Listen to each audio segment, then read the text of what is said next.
History books like to say the Civil War started in 1861. It didn't. It started decades earlier in the halls of Congress over an argument that refused to die. The United States wasn't really united. It was two completely different civilizations sharing a bank account, and they hated each other's spending habits. Here is the setup. The North was becoming an industrial powerhouse, factories, trains, immigrants, and speed. The South was an agrarian aristocracy frozen in time, running entirely on King Cotton and the brutal, profitable institution of slavery. The North was building the future. The South was fiercely defending the past.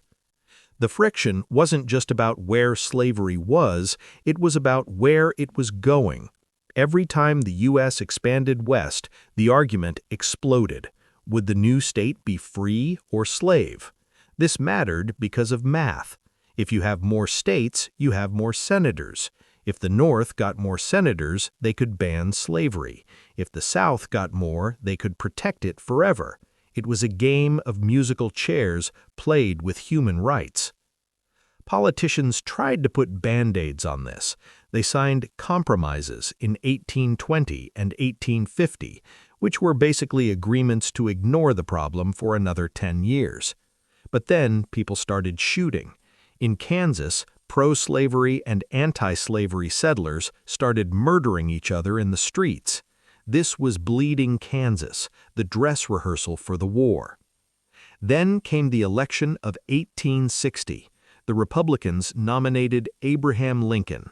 To the South, Lincoln wasn't just a politician, he was the boogeyman. He didn't even appear on the ballot in 10 southern states. When he won anyway, the South realized the math was no longer on their side. They couldn't win elections anymore. So they flipped the table. South Carolina left first. They didn't wait to see what Lincoln would do, they just filed for divorce immediately. 6 other states followed, forming the Confederate States of America. They wrote a constitution that was almost identical to the U.S. one, except it explicitly enshrined slavery. They elected Jefferson Davis as president, a man who looked like he had never smiled in his entire life. Now, here is the problem. When the South left, they claimed they took everything within their borders. But the North said, actually, the federal forts belong to the government. The biggest flashpoint was Fort Sumter in Charleston Harbor. Lincoln sent a supply ship to feed the soldiers inside. The South decided that feeding them was an act of war. On April 12, 1861, the South opened fire. After 34 hours of bombardment, the Union surrendered the fort. Amazingly, the only casualty was a horse.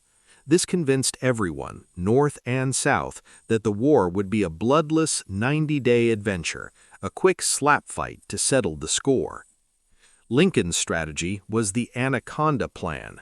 He wanted to blockade the southern ports and squeeze them to death economically. No cotton going out meant no guns coming in. It was a slow, boring plan. The public wanted action. They yelled, "On to Richmond!" So Lincoln ordered the army to march. They marched to a creek called Bull Run. Hundreds of civilians actually brought picnic baskets to watch, expecting a show. They got a disaster. The Union Army panicked and ran all the way back to Washington, D.C. The spectators got stuck in the traffic jam of retreating soldiers. The picnic was over. The reality had set in. Technologically, this war leaped forward instantly. Wooden ships were suddenly obsolete. The North and South built ironclads, ships covered in metal plating. When they fought, they just bounced cannonballs off each other for hours, like two knights in heavy armor punching each other in the face. It was a draw, but it proved one thing. The old rules of war were gone. By 1862, the fun was definitely over. The Battle of Shiloh shocked the nation. 23,000 casualties. More men died in 2 days than in all previous American wars combined. The South had better generals, like Robert E. Lee, who fought with creativity. The North had better supplies, but their generals were terrified of using them. As Part 1 ends, the North is demoralized. They're losing in Virginia. The war isn't short, it isn't cheap, and it isn't working. Lincoln realizes that if he wants to win, he can't just fight to preserve the map, he has to change what the war is about.